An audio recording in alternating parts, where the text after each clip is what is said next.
Item ಯಾವುದೇ ಇರಲಿ try ಮಾಡಿ ಆಚಿ ಚಿಕನ್ ಮಸಾಲಾ. ಆಚಿ ಚಿಕನ್ ಮಸಾಲಾ. ಓಕೆ, ನನ್ನ ಜೊತೆ ಗೆಸ್ಟ್ಗಳು ಕೂಡ ಜಾಯ್ನ್ ಆಗಿದ್ದಾರೆ. ವೆಲ್ಕಮ್ ಮಾಡ್ಕೊಳ್ತೀನಿ. ಕಾಂಗ್ರೆಸ್ ವಕ್ತಾರಾಗಿ ರಘು ದೊಡ್ಡೇರಿ ಇದ್ದಾರೆ. ನಮಸ್ತೆ, ಕಾರ್ಯಕ್ರಮಕ್ಕೆ ಸ್ವಾಗತ. JDS ವಕ್ತಾರಾಗಿ ಪ್ರದೀಪ್ ಅವರು ನಮ್ಮ ಜೊತೆ ಜಾಯ್ನ್ ಆಗಿದ್ದಾರೆ. ನಿಮಗೂ ಕೂಡ ಕಾರ್ಯಕ್ರಮಕ್ಕೆ ಸ್ವಾಗತ. ಉಳಿದಂತೆ ಗುತ್ತಿಗೆದಾರರ ಸಂಘದಿಂದಲೂ ಕೂಡ ಜಾಯ್ನ್ ಆಗ್ತಾರೆ. ಅವ್ರು ಜಾಯ್ನ್ ಆಗ್ತಾ ಇದ್ದಂತೆ ವೆಲ್ಕಮ್ ಮಾಡ್ಕೊಳ್ತೀನಿ. ಮೊದಲನೇದಾಗಿ ನಾನು ಪ್ರದೀಪ್ ಅವ್ರನ್ನೇ ಕಾಮೆಂಟ್ ತಗೊಳಕ್ಕೆ ನಿರೀಕ್ಷೆ ಮಾಡ್ತೀನಿ. ಏನು ಅನ್ನಿಸ್ತು ಈ ರೀತಿಯಾಗಿ ರೆಡ್ ಹ್ಯಾಂಡ್ ಆಗಿ ತಗ್ಲಾಕೊಂಡಿದ್ದು? ಈ ಭ್ರಷ್ಟಾಚಾರದ ಬಗ್ಗೆ ನಾವು ಕಳೆದ ಸ್ವತಂತ್ರ ಬಂದ ನಂತರ ಚರ್ಚೆ ಮಾಡ್ತಾನೆ ಇದ್ದೀವಿ. ಈಗ ರೆಡ್ ಹ್ಯಾಂಡ್ ಆಗಿ ಸಿಗಾಕೊಂಡದ್ದು ನಿಜವಾಗ್ಲೂ ಇದೊಂದು ಅಕ್ಷಮ್ಯ ಅಪರಾಧ, ಇದ್ರ ಡೌಟೇ ಬೇಡ. ಯಾಕೆಂದರೆ ಅದು ಯಾವುದೇ ಪಕ್ಷಕ್ಕೆ ಸೇರಿರಲಿ, ಈ ರೀತಿಯ ಒಬ್ಬ ಲಂಚಕ್ಕೆ ಬೇಡಿಕೆ ಇಟ್ಟು ರೆಡ್ ಹ್ಯಾಂಡ್ ಸಿಗಾಕೊಂಡು ಅದನ್ನು ಯಾರೂ ಕೂಡ ಸಮರ್ಥನೆ ಮಾಡ್ಕೊಳ್ಳುವಂಥ ವಿಷಯವೇ ಅಲ್ಲ. ಇವತ್ತು ಭ್ರಷ್ಟಾಚಾರದ ವಿರುದ್ಧ BJP ಪಕ್ಷ ಇವತ್ತು ನರೇಂದ್ರ ಮೋದಿ ಅವರು ದೊಡ್ಡ ಮಟ್ಟದ ಅನೇಕ ವೇದಿಕೆಗಳಲ್ಲಿ ಹೇಳ್ತಾ ಬಂದಿದ್ದಾರೆ ಭ್ರಷ್ಟಾಚಾರ ನಿರ್ಮೂಲನೆ ಮಾಡಬೇಕು ಅಂತ. ಅಂಥ ಸಂದರ್ಭದಲ್ಲಿ ಇವತ್ತು ಒಬ್ಬ ಶಾಸಕರೇ BJP ಪಕ್ಷಕ್ಕೆ ಸೇರಿದ ಶಾಸಕರು ಈ ರೀತಿ ಇನ್ವಾಲ್ವ್ಮೆಂಟ್ ಆಗಿರೋದು ನಿಜವಾಗ್ಲೂ ಅಕ್ಷಮ್ಯ ಅಪರಾಧ. ಇದಕ್ಕೆ ಪನಿಷ್ಮೆಂಟ್ ಆಗಲೇಬೇಕು. ಮತ್ತು ಇವತ್ತು ನಾವು ಆಗಲೇ ಮುಂದುವರೆದಾಗೆ ನೀವು ಗುತ್ತಿಗೆದಾರರ ಸಂಘ ಪದೇ ಪದೇ ಹೇಳ್ತಾ ಬಂದಿದ್ದಾರೆ, ಆರೋಪ ಮಾಡ್ತಾ ಇದ್ರು. ಅದು ಕೇವಲ ಈ ಪಕ್ಷ ಆ ಪಕ್ಷ ಅಂತಲ್ಲ, ಅವರು ಪದೇ ಪದೇ ಕಳೆದ ಸರ್ಕಾರಗಳಿಂದಲೂ ಇತ್ತು, ಈಗಲೂ ಇದೆ ಅನ್ನೋ ಆರೋಪವನ್ನು ನೇರವಾಗಿ ಹೇಳಿದ್ದಾರೆ. ಅವ್ರೇನು ಪರ್ಸೆಂಟೇಜು ಕಡಿಮೆ ವ್ಯತ್ಯಾಸ ಇದೆ ಅದನ್ನು ಒಪ್ಕೋತಾರೆ, ಆದರೆ ಭ್ರಷ್ಟಾಚಾರವೇ ಇಲ್ವಾ, ನೀವು ಪರ್ಸೆಂಟೇಜೇ ಇಲ್ಲ ಅಂತ ಯಾವತ್ತೂ ಹೇಳಿಲ್ಲ ಅವರು. S, admitted. ಅದು ಅಡ್ಮಿಟ್ ಆಗ್ತಾ ಇದ್ರು, ಆಗಿದ್ರು ಕೂಡ ಯಾವುದೇ ಕ್ರಮಗಳಾಗ್ತಾ ಇಲ್ಲ. ಅದು ಯಾವುದೇ ಸರ್ಕಾರಗಳಲ್ಲಿ ಅದ್ರ ಮೇಲೆ ಕ್ರಮ ಆಗಬೇಕಾಗಿತ್ತು. ಯಾಕೆಂದ್ರೆ ಅವ್ರು ಗಂಭೀರವಾದ ಆರೋಪವನ್ನ ಈ ಹಿಂದೆ ಇದ್ದಂಥ ಸರ್ಕಾರದ ಮೇಲೂ ಮಾಡಿದ್ರು, ಈಗಿನ ಸರ್ಕಾರದಲ್ಲೂ ಮಾಡಿದ್ರು. ನಾವು ನೋಡಿದ್ರೆ ನಾವು ಹತ್ರದಿಂದ ನಾವು ಕೂಡ ಈ ರಸ್ತೆನಲ್ಲಿ ಹೋಗ್ತಾ ಕಾಫಿ ಕುಡಿಯೋತವಿಂದ ಹಿಡಿದು ನಾವು ಎಲ್ಲ ಚರ್ಚೆ ಮಾಡ್ತಾ ಇರೋದನ್ನು ನೋಡಿದ್ರೆ ನೀವು ಈ ವಿಷಯದಲ್ಲಂತೂ ಇವತ್ತು ನಾನು 1,500 ಕೋಟಿ ರೂಪಾಯಿ ಹಗರಣದ್ದು ಒಂದು ಕೇಸ್ ನಡೆಸಿದ್ವಿ ಬೆಂಗಳೂರಲ್ಲಿ BBMP ಲಿಮಿಟ್ಸಲ್ಲಿ. ನಮ್ಮೊಂದೇ ಕೇಸ್ ಅವತ್ತು BJP ಮೇಲೆ ಆಪಾದನೆ ಬಂದಿತ್ತು. ಹೆಂಗೆ ಅಂದರೆ ಒಂದು ಸ್ಕ್ವೇರ್ ಫೀಟ್ಗೆ ಈಗ 200 ರೂಪಾಯಿ ಅಂತ ಬರೆದಿರ್ತಾರೆ. ಮೊದಲೇ ಅವರೆಲ್ಲ ಪ್ಲಾನ್ ಮಾಡಿರ್ತಾರೆ ಅದು ಹೆಂಗೆ ಮಾಡಬೇಕು ಅಂತ. ಅದು ಮುಂದಕ್ಕೆ ಒಂದು 0 ಹಾಕೊಳ್ಳೋದು. 2,000 ರೂಪಾಯಿ ಆಗೋಯ್ತು ಒಂದು ಸ್ಕ್ವೇರ್ ಫೀಟ್ಗೆ. 200 ರೂಪಾಯಿಲಿ 2,000 ರೂಪಾಯಿಲಿ ಅದು ಲಕ್ಷ ಸ್ಕ್ವೇರ್ ಫೀಟ್ ಇರ್ತದೆ. ಒಂದೊಂದು ರೋಡ್ಗೆ ನಿಮಗೆ 1 ಕೋಟಿ 1.25 ಕೋಟಿಲಿ ಆಗುವಂಥ ರಸ್ತೆ ಅದು 15 ಕೋಟಿ 10 ಕೋಟಿಗೆ ಯಾರ ಕಾಲದಲ್ಲಿ ಆಗ್ತಾ ಇರೋದು? ಎಲ್ಲ ಕಾಲದಲ್ಲೂ ಆಗಿದೆ. ಅದು ಎಲ್ಲ ಕಾಲದಲ್ಲೂ ಆಗಿದೆ ಮೇಡಮ್. ಈ ಕಾಲದಲ್ಲಿ ಆ ಕಾಲದಲ್ಲಿ ಅಂತೆಲ್ಲ ಪರ್ಸೆಂಟೇಜ್ ಸ್ವಲ್ಪ ಹೆಚ್ಚು ಕಡಿಮೆ ಆಗಿರ್ಬೋದು. ಪ್ರತಿ ಹಂತದಲ್ಲಿ ಪ್ರತಿ ಸರ್ಕಾರಗಳಲ್ಲಿ ಈ ದಗಾಕೋರ್ ಕೆಲಸ, ದುಡ್ಡೊಡೆಯ ಕೆಲಸ ಅಧಿಕಾರಿಗಳ ಮಟ್ಟದಲ್ಲಿ ದೊಡ್ಡ ಮಟ್ಟದ ಪ್ರೀ ಪ್ಲಾನ್ ಅದು ನಿಮಗೆ ಗೊತ್ತೇ ಆಗಲ್ಲ. ಅದು ಆ ಮಟ್ಟದ ಪ್ಲಾನ್ ಮಾಡಿ ಇವ್ರಿಗೆ ಮೊದಲೇ ಪ್ಲಾನ್ ಮಾಡ್ಕೋತಾರೆ ಮೇಡಮ್. ಈ ಇಂಜಿನಿಯರ್ಗೆ ಎಷ್ಟು ಹೋಗ್ಬೇಕು, ಅಧಿಕಾರಿಗಳಿಗೆ ಎಷ್ಟು ಹೋಗ್ಬೇಕು, MLAಗೆ ಎಷ್ಟು ಹೋಗ್ಬೇಕು, ಸಚಿವರಿಗೆ ಎಷ್ಟು ಹೋಗ್ಬೇಕು. This is fix madam, fix ಆಗಿದೆ. ಅವ್ರು ಏನು ಹೇಳ್ತಾವ್ರಲ್ಲ 60% 40%, ದಟ್ ಇಸ್ ಟ್ರೂ. ಆದ್ರೆ ಅದನ್ನ ಪ್ರೂವ್ ಮಾಡಕ್ಕೆ ನಿಮ್ಗೆಲ್ಲ ಡಾಕ್ಯುಮೆಂಟ್ ಸಿಗ್ತಾ ಇಲ್ಲ.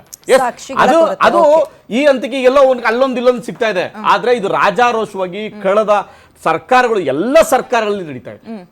ಅಧಿಕಾರಿಗಳ ಇನ್ವಾಲ್ವ್ಮೆಂಟು ಇದೆ, MLAಗಳ ಇನ್ವಾಲ್ವ್ಮೆಂಟು ಇದೆ, ಎಲ್ಲರ ಇನ್ವಾಲ್ವ್ಮೆಂಟ್ ಇದೆ, ನಡೀತಾ ಇದೆ ರಾಜಾರೋಷವಾಗಿ. ಅದು ತಡೆಗಟ್ಟಲೇಬೇಕು, ಆಗ್ಲೇಬೇಕು. ಯಾಕೆಂದ್ರೆ ಇವತ್ತು ಕಾಮಗಾರಿ ಗುಣಮಟ್ಟ ಇಲ್ಲ.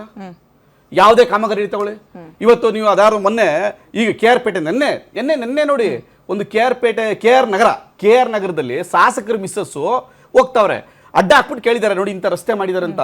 ರೀ, ನಿಮ್ಗೆ ರಸ್ತೆ ಗುಂಡಿ ಬಿದ್ದಿತಿ, ರಸ್ತೆ ಮಾಡ್ಕೊಂಡಿವಲ್ಲ, ನಿಮ್ಗೆ ಅದೇ ಪುಣ್ಯ ಅಂತ ಹೇಳಿದ್ದಾರೆ. ನೀವು ವಿಡಿಯೋ ವೈರಲ್ ಆಗಿದೆ ನೋಡಿ. ಅದು ಜನ ಆವಾಜ್ ಹಾಕಿ ಗಲಾಟೆ ಮಾಡಿ ಕಾರ್ ಅಡ್ಡ ಹಾಕಿದ್ದಾರೆ. ಅಂದ್ರೆ ಲೆಕ್ಕ ಹಾಕೊಳ್ಳಿ, ಅವ್ರ ಮನೆಯಿಂದ ತಂದ್ಕೊಟ್ಟಿರೋ ತರ ಮಾತಾಡ್ತಾರೆ. ಅದು ಯಾರೇ ಶಾಸಕರಾಗಿರ್ಲಿ, ಇವತ್ತು ನಮ್ಮ ದುಡ್ಡು, ಸರ್ಕಾರದ ಟ್ಯಾಕ್ಸ್, ಪಬ್ಲಿಕ್ ಮನಿ, ಈ ರೀತಿಯ ದಗಾಕೋರ್ ಕೆಲಸ, ಈ ರೀತಿ ಮೋಸ ಆಗುವಂತ ಕೆಲಸ ಆಗ್ಬಾರ್ದು. ಓಕೆ, ರಘು ಅವರೇ, ನಿಮ್ಮ ಫಸ್ಟ್ ಓಪನಿಂಗ್ ಕಾಮೆಂಟ್. ಸಮಾಧಾನ ಅಥವಾ ಖುಷಿ ಆಗ್ತಾ ಇದೆಯಾ? ನಮ್ಮನ್ನ ಎಲ್ಲೋ ಟ್ರ್ಯಾಪ್ ಮಾಡ್ತೀವಿ ಅಂತ ಪ್ರಯತ್ನ ಪಡ್ತಾ ಇದ್ರು, ಆರೋಪ ಮಾಡ್ತಾ ಇದ್ರು, ಅವರೇ ತಗ್ಲಾಕ ಬಿಟ್ರಲ್ಲ ಅಂತನಾ, ಅಥವಾ ಹೆಂಗ್ ನೋಡ್ತೀರಾ ಇದನ್ನ? ಅಲ್ಲ, ಇದರಲ್ಲಿ ನಾವೇನಾದ್ರು ಸಂತೋಷ ಪಟ್ಟರೆ ಅದನ್ನು ವಿಕೃತ ಭಾವ ಅಂತ ಹೇಳ್ತಾರೆ. ಸರಿನಾ? ಯಾವಾಗ್ಲೂ ಸಂತೋಷ ಇದ್ರಲ್ಲಿ ಏನಿದೆ, ಯಾರು ಕಾನೂನನ್ನ ಕೈಗೆತ್ಕೊಳ್ತಾರೋ ಅಥವಾ ಕಾನೂನನ್ನ ವಿರುದ್ಧವಾಗಿ ಕೆಲಸ ಮಾಡ್ತಾರೋ ಅವ್ರಿಗೆ ಶಿಕ್ಷೆ ಆಗ್ಲೇಬೇಕು. ಬಟ್ ನಿಜವಾಗ್ಲೂ ಚರ್ಚೆ ಆಗ್ಬೇಕಾಗಿರೋದು, ಇವತ್ತೇನು BJPಯ ಸೋ ಕಾಲ್ಡ್ ಲೀಡರ್ಗಳು ಏನ್ ಹೇಳ್ತಾ ಇದ್ರಲ್ಲ, ನಾನು ನರೇಂದ್ರ ಮೋದಿ ಅವ್ರು ಹೇಳ್ತಾ ಇದ್ರಲ್ಲ, ನಾ ಕಾವುಂಗ ನಾ ಕಾನೆ ತುಂಗ, ನಾನು ತಿನ್ನೋದು ಇಲ್ಲ ಅಂತ ಹೇಳ್ತಿದ್ರಲ್ಲ, ಅದೇ ನರೇಂದ್ರ ಮೋದಿ ಅವರ ಕಣ್ಣೆದುರುಗಡೆನೆ ಇಷ್ಟೊಂದಲ್ಲ ಇದೊಂದೇ ಅಲ್ಲ BS ಯಡಿಯೂರಪ್ಪನವರಿಂದ ಹಿಡಿದು ಇಲ್ಲಿವರು ಚಂದ್ರು ಲಮಾಣಿವರೆಗೂ ಏನು ಮಾಡಾಳ್ ವಿರೂಪಾಕ್ಷಪ್ಪ ಇರ್ಬೋದು, ನಮ್ಮ ಸಂಪಂಗಿ ಅವರು ಹೇಳಿದ್ರಿ ಸಂಪಂಗಿ ಇರ್ಬೋದು, KS ಈಶ್ವರಪ್ಪ ಅವ್ರ ಕೇಸ್ ಇರ್ಬೋದು, ಒಂದು ಕೇಸ್ ಅಲ್ಲ.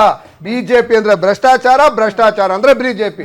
ಒಂದು ಹೊಸ ಸಂವಿಧಾನವನ್ನೇ ಬರೆದಿದ್ದಾರೆ. ಭ್ರಷ್ಟಾಚಾರದಿಂದ ಭ್ರಷ್ಟಾಚಾರಕ್ಕಾಗಿ, ಭ್ರಷ್ಟಾಚಾರಕ್ಕೋಸ್ಕರ ಅಂತ ಒಂದು ಹೊಸ ಸಂವಿಧಾನವನ್ನ ಬಿಜೆಪಿ ಬರೆದಿದ್ದಾರೆ. ಅಂದ್ರೆ ಭ್ರಷ್ಟಾಚಾರದಿಂದ ಅಧಿಕಾರಕ್ಕೆ ಬಂದಿರತಕ್ಕಂಥ ಪಕ್ಷ, ಭ್ರಷ್ಟಾಚಾರದಿಂದನೇ ಬದುಕ್ತಾ ಇರ್ತಕ್ಕಂಥ ನಾಯಕರುಗಳು ಬಿಜೆಪಿ ನಾಯಕರುಗಳು ಇವತ್ತು ನಾಚಿಕೆ ಬಿಟ್ಟು ಇವತ್ತು ಅವರನ್ನು ಸಸ್ಪೆಂಡ್ ಮಾಡಬೇಕು. ಮತ್ತೆ ಏನು ವಿಜೇಂದ್ರ ಇವರು ನಾರಾಯಣ ಸ್ವಾಮಿ ಅವರು ಎಲ್ಲಿದ್ದಾರೆ? ಕಳೆದೋಗಿದ್ದಾರೆ. ಏನು ಚಲವಾದಿ ನಾರಾಯಣ ಸ್ವಾಮಿ, ಚಡ್ಡಿ ನಾರಾಯಣ ಸ್ವಾಮಿ ಅವರು ಸೊ ಮಾತಾಡ್ತಿದ್ರೆ ಬರ್ತಾ ಇರೋ ಬೀದಿಗೆ ಬಂದ್ಬಿಡೋರು. ಎಲ್ಲೋಗಿದ್ದೀರಾ ಸ್ವಾಮಿ? ನಿಮಗೆ ನಿಜವಾಗ್ಲೂ ನೈತಿಕತೆ ಇದ್ರೆ ಫಸ್ಟ್ ಅವರನ್ನು ಸಸ್ಪೆಂಡ್ ಮಾಡಿ ಬಿಸಾಕಿ. ಓಕೆ, ಸಸ್ಪೆಂಡ್ ಮಾಡಿ ಬಿಸಾಕಿ. ಮತ್ತೆ ವಿಜೇಂದ್ರ ಅವರು ಮತ್ತೆ ವಿರೋಧ ಪಕ್ಷ ನಾಯಕರು ಅಶೋಕ್ ಅವರು ಯಾವ ನೈತಿಕತೆ, ಯಾವ ಮುಖ ಇಟ್ಕೊಂಡು ಬರ್ತೀರಾ ಜನಗಳ ಹತ್ರ ನೀವು? ನಿಮ್ದೇ ಇದೇ ಈಶ್ವರಪ್ಪನವರು, ಇದೇ ಮಾಡಾಳ್ ವಿರೂಪಾಕ್ಷನವರು, ಇದೇ ಸಂಪಂಗಿ ಅವರು, ಇವರೆಲ್ಲ ರೆಡ್ ಹ್ಯಾಂಡ್ ಆಗಿ ಸಿಕ್ಕಾಕೊಂಡಿರೋರು. ರೆಡ್ ಹ್ಯಾಂಡ್ ಆಗಿ ಲಂಚ ಸ್ವೀಕಾರ ಮಾಡುವಾಗ ಸಿಕ್ಕಾಕೊಂಡಿರ್ತಕ್ಕಂಥ ಬಿಜೆಪಿ ನಾಯಕರುಗಳ ಯಾವ ಮುಖ ಇಟ್ಕೊಂಡು ನೀವು ರಾಜಕೀಯಕ್ಕೆ ಬರ್ತೀರಿ?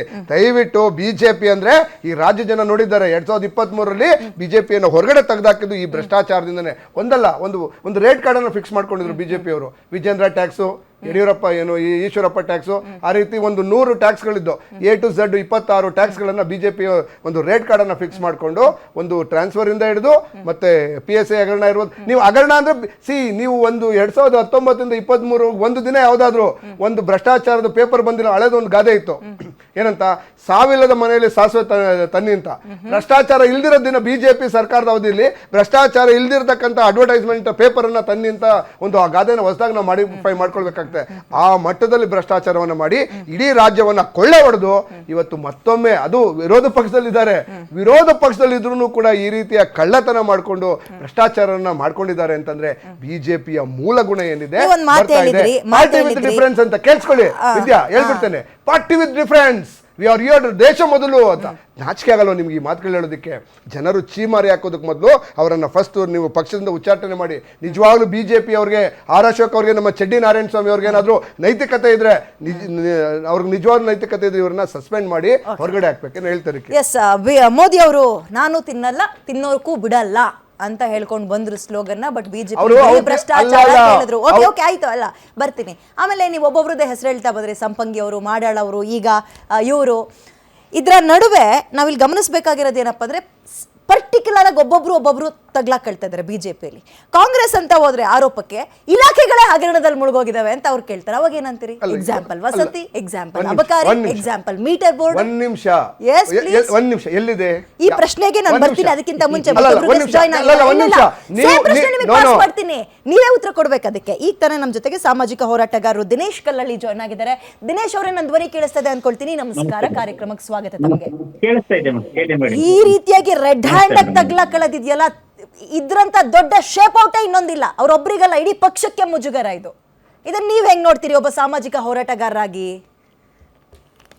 ಮೇಡಮ್, ಇವತ್ತು ಭ್ರಷ್ಟಾಚಾರ ಅನ್ನುವಂಥದ್ದು ಒಂದು ಪಕ್ಷಕ್ಕೆ ಸೀಮಿತವಾಗಿರುವಂತದ್ದಲ್ಲ. ಹೀಗಾಗಿ ಎಲ್ಲಾ ಪಕ್ಷದಲ್ಲೂ ಕೂಡ ಭ್ರಷ್ಟಾಚಾರ ಇದೆ. ಆಮೇಲೆ ಭ್ರಷ್ಟಾಚಾರ ಕೆಲವು ಕಂಡು ಕಾಣದಂಗೆ ಇದೆ, ಕೆಲವು ನೇರವಾಗಿ ನಡೀತಾ ಇದೆ. ಇವತ್ತೇನು ಮಾನ್ಯ ಶಾಸಕರಾದಂತ ಚಂದ್ರು ಲಮಾಣಿ ಅವರು ರೆಡ್ ಹ್ಯಾಂಡ್ ಆಗಿ ಏನ್ ತಗ್ಲಾಕೊಂಡಿದ್ದಾರೆ, ಅದು ಕೇವಲ 1% ಅಷ್ಟೇ. ಹಾಗಾಗಿ ಕೆಲವು ಶಾಸಕರು ರಾಜಾರೋಷವಾಗಿ ಘಂಟಾಘೋಷವಾಗಿ ಭ್ರಷ್ಟಾಚಾರ ಮಾಡ್ತಾ ಇದ್ದಾರೆ.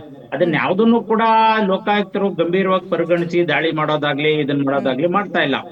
ಇದು KGF ನ ಶಾಸಕರಾಗಿದ್ದಂತ ಎನ್ ಸಂಪಂಗಿ ಅವರನ್ನ ಅಂದು ಲೋಕಾಯುಕ್ತ SP ಆಗಿದ್ದಂತ ದಕ್ಷ ಮತ್ತು ಪ್ರಾಮಾಣಿಕ ಪೊಲೀಸ್ ಅಧಿಕಾರಿ ಶ್ರೀ ಮಧುಕರ್ ಶೆಟ್ಟಿ ಸಾಹೇಬರು ಯಾವುದೇ ಒಂದು ಮುಜ್ಜಿಗೆ ಒಳಗಾಗದೆ, ಯಾವುದೇ ಒಂದು ಒತ್ತಡಕ್ಕೆ ಒಳಗಾಗದೆ ನೇರವಾಗಿ ಅವ್ರನ್ನ ದಸ್ತಗಿರಿ ಮಾಡ್ತಾರೆ. ಹಾಗಾಗಿ ಇದ್ರ ಜೊತೆಗೆ ಅಂತ ದಕ್ಷ ಮತ್ತು ಪ್ರಾಮಾಣಿಕ ಅಧಿಕಾರಿಗಳ ಕೊರತೆ ಲೋಕಾಯುಕ್ತದಲ್ಲಿ ತೀರಾ ಇತ್ತೀಚೆಗೆ ಕಡಿಮೆ. ಈಗ ನೋಡಿ, ಶಾಸಕರು ಪ್ರತಿ ವರ್ಷ ಆಸ್ತಿ ವಿವರ ಸಲ್ಲಿಸ್ತಾರೆ ಮೇಡಮ್. ಪ್ರತಿ ವರ್ಷ ಅವ್ರ ಆಸ್ತಿ ವಿವರನ ಸಲ್ಲಿಸೋದು ಲೋಕಾಯುಕ್ತರು ಬರೀ ಸುಮ್ನೆ ನೋಡ್ಕೊಂಡು ಇಟ್ಕೊಳ್ಳೋದು ಅಷ್ಟೇ ಕೆಲಸ ಆಗ್ಬಿಟ್ಟಿದೆ ಅವ್ರದ್ದು. ಪ್ರತಿ ವರ್ಷ ಶಾಸಕರದ್ದು ಶೇಕಡಾವಾರು ಆದಾಯ ಹೆಂಗ್ ಹೆಚ್ಚಿಗೆ ಆಗ್ತಾ ಇದೆ, ಅದನ್ನ ಯಾವ ರೀತಿ ಹೆಚ್ಚಿಗೆ ಆಗ್ತಾ ಇದೆ ಅನ್ನುವಂತ ಒಂದೇ ಒಬ್ಬ ಶಾಸಕರಿಗೆ ಇವ್ರಿಗೂ ಮಾನ್ಯ ಲೋಕಾಯುಕ್ತರು ನೋಟಿಸ್ ಕೊಟ್ಟು ಇದುವರೆಗೂ ಶಾಸಕರನ್ನ ಸ್ವಯಂ ಪ್ರೇರಿತವಾಗಿ ತನಿಖೆ ಮಾಡಿಲ್ಲ. ಈ ರೀತಿ ಅಪರೂಪಕ್ಕೆ ಬಂದಂತ ಒಂದೊಂದು ಪ್ರಕರಣಗಳನ್ನ ಇವರು ಬೇಯಿಸಿ ಪ್ರಕರಣ ದಾಖಲೆ ಮಾಡ್ತಾ ಇದ್ದಾರೆ. ನಿಮ್ಮೂರಿನಿಂದ ವಿಶ್ವ ಮಟ್ಟದವರೆಗೆ ರಾಜಕೀಯ, ಸಿನಿಮಾ, ಸ್ಪೋರ್ಟ್ಸ್ ಯಾವ ಸುದ್ದಿಯೂ ಮಿಸ್ ಆಗಲ್ಲ. ಬರೀ ಸುದ್ದಿ ಅಷ್ಟೇ ಅಲ್ಲ, ಜೊತೆಯಲ್ಲೇ ಇರುತ್ತೆ ವಿಶ್ಲೇಷಣೆ. ಗ್ಯಾರಂಟಿ ನ್ಯೂಸ್ ನ ಸಬ್ಸ್ಕ್ರೈಬ್ ಮಾಡಿ, ಫಾಲೋ ಮಾಡಿ, ಕ್ಷಣ ಕ್ಷಣದ ಅಪ್ಡೇಟ್ಸ್ ಪಡೆಯಿರಿ.